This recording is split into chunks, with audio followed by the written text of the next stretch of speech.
This is on all of us, but it's definitely on Jerry Brown and legislators. This is perfectly good water. I've actually shown this particular stream again.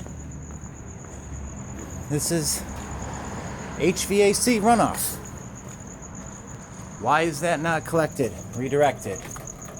Instead of becoming a breeding place for vermin and bugs and making algae in the middle of the freaking city, why doesn't California legislate the reclaiming of HVAC water?